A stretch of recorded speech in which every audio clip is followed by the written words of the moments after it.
Podcast.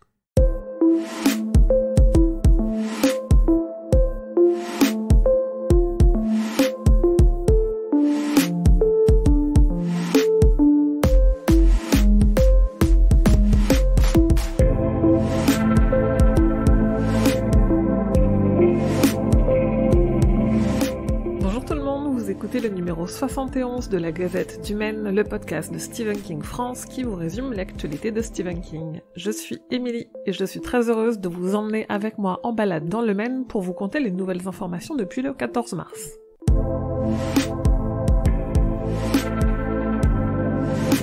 Commençons cette gazette par les parutions. On a eu droit dans le dernier exemplaire du magazine Le 1 des libraires à la première traduction officielle du premier chapitre du prologue de Shining qui s'appelle Une chambre au petit matin.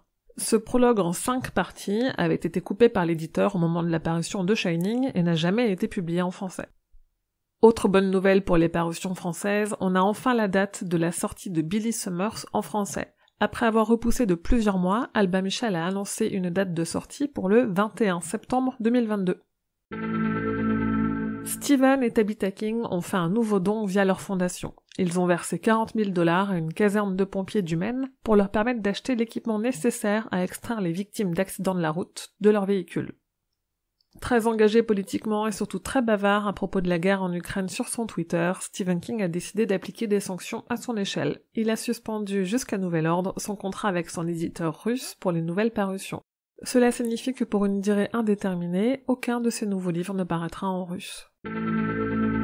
Enfin, dans un échange avec l'archevêque Justin Welby pour BBC Radio 4, Stephen King est longuement revenu sur ses anciens problèmes d'addiction, son rapport à la religion et son accident de 1999. Une très belle interview que je vous ai traduite sur le site.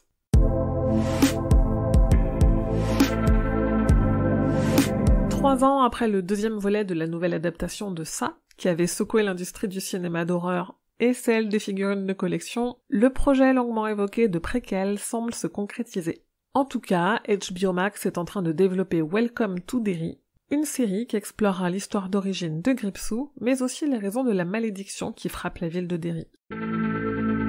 Côté planche, on a appris qu'une nouvelle adaptation au théâtre de Shining est en projet. Elle sera jouée à Londres début 2023 et devrait aller jusqu'à Broadway. Côté casting, c'est l'acteur Ben Stiller qui est en discussion pour jouer Jack Torrance. Dans une interview avec le youtubeur Dark Bites, Richard Kismar a confirmé que les 2 projets d'adaptation de Gwendy et la boîte à boutons avancent. On devrait donc avoir des informations officielles à propos d'un film et d'une bande dessinée d'ici cet été. En tout cas, le projet de BD a bien été confirmé par l'auteur Brian Keane. Dans cette dernière newsletter, il a évoqué un projet de 100 pages qui ira plus loin que le livre de King et de Kismar. C'est-à-dire qu'il s'intéressera aux habitants de Castle Rock pendant les événements du livre. L'auteur promet notamment beaucoup de liens et de connexions avec le multivers de King qui est déjà établi. Et puisqu'on parle BD, côté adaptation en comic, je vous annonçais l'an dernier qu'en France, l'éditeur Delcourt s'apprêtait à rééditer le comic adapté du Fléau, dont ils détiennent les droits. Le projet n'a heureusement pas été abandonné, et 12 ans après leur première sortie, les tomes du Fléau sont regroupés par 2, et passent donc de 12 à 6 volumes. Le premier volume est sorti le 13 mars, et le deuxième arrive le 18 mai.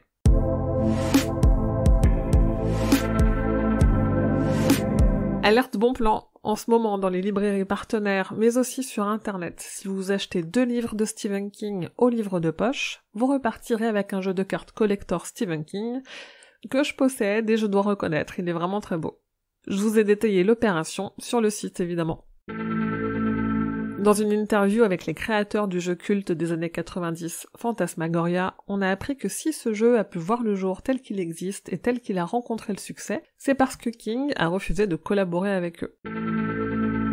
Avec le podcast Le Roi Stephen, on a sorti l'épisode dans lequel on termine la lecture et l'analyse du roman Insomnie de Stephen King, un épisode à retrouver sur toutes vos applis de podcast, mais aussi sur Spotify et Deezer.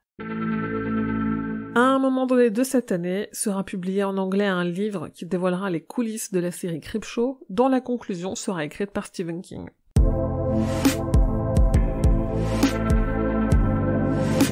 Le 4 mai, la nouvelle Mile 81 débarque chez Albin Michel dans leur collection Wiz.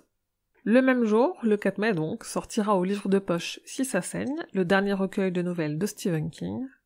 Le 13 mai, Firestarter, la nouvelle adaptation de Charlie, sort dans les salles américaines. En France, il faudra attendre le 1er juin. Le deuxième tome de la réédition du Fléau en comique arrive chez Delcourt le 18 mai. Cat's Eye, le film de 1985 avec Drew Barrymore qui adapte 3 histoires de King, sort en Blu-ray DVD 4K en France le 15 mai. Et enfin, le 30 mai aux États-Unis, devrait enfin être publié le magazine Max Sweeney qui contient la nouvelle inédite Willy the Weirdo, mais que nous, en France, on a déjà eu sous le nom de Willy le Zinzin.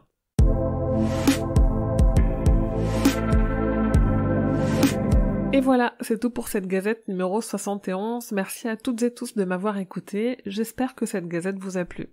N'hésitez pas à parler de ce podcast à vos amis fans de lecture, à la partager sur vos réseaux sociaux, et si vous avez une petite minute, mettez 5 étoiles sur votre appli de podcast. Ça lui permet de se rendre un peu plus visible et d'arriver jusqu'aux oreilles d'autres fans. Vous pouvez aussi soutenir mon travail sur le Tipeee de Stephen King France et recevoir des goodies en échange, surtout que les paliers de dons ont baissé il y a quelques semaines. Comme toujours, suivez l'actualité de Stephen King grâce au compte de Stephen King France sur Facebook, Twitter et Instagram, mais surtout, venez échanger avec d'autres fans sur le serveur Discord Stephen King France et sur le groupe Facebook. Je vous mets tous les liens en description de cet épisode, et vous retrouverez aussi en description de cet épisode et sur stephenkingfrance.fr le détail sur toutes les infos dont je viens de vous parler. La Gazette du Maine est un podcast du label Podcut. Rendez-vous sur podcut.studio pour découvrir ce que font tous les autres podcasts. Je vous dis merci et à bientôt, fidèles auditeurs et auditrices, que vos journées soient longues et vos nuits plaisantes.